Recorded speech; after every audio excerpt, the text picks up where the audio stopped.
Abo mubona rero ni abasirikare ba FARDC basaga 60 bafungishije iminyururu ubwo bagezwaga imbere y'urukiko no kuvuga muri Rubero, aho bagiye kuburana bitewe n'uko aba basirikare ngo bataye urugamba ubwo bari bugarijwe cyangwa se basumbirijwe bahangana na M23. Ibi rero byabaye ku munsi w'ejo, aho aba basirikare bagejwe imbere y'urukiko.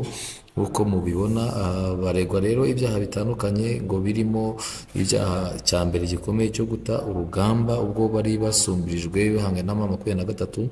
Hakaba harimo icyaha ngo cyo kwica, kuko ngo ubwo bahungaga birukanka bagendaga bica abaturage.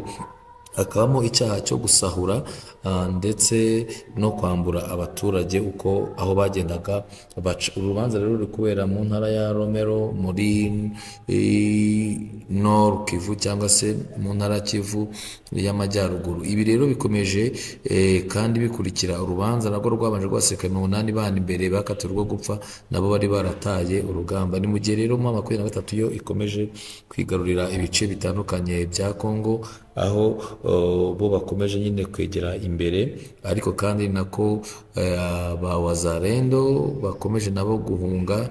Ndetse twibutse ko abazalendo bari bafatanyije n'ingabo za leta ya Kongo guhangana na M23, ariko aho bigeze nyine urugamba bakomeza kurutsindwa, nabyo bituma bamwe bakomeza gucika. Ibi kandi hari n'abandi bakomeje kwambura imyenda ya gisirikare ndetse n'ibikoresho bakishyira M23 kugira ngo bayiyungeho. Nuko rero amakuru yo muri Kongo amaje akomeza gukara, ndetse ukibaza ngo nimba abasirikare bose bari guta urugamba bari gufatwa bakaburanishwa ndetse bagakatirwa igihano cy'urupfu, bizagenda gute kubasigaye?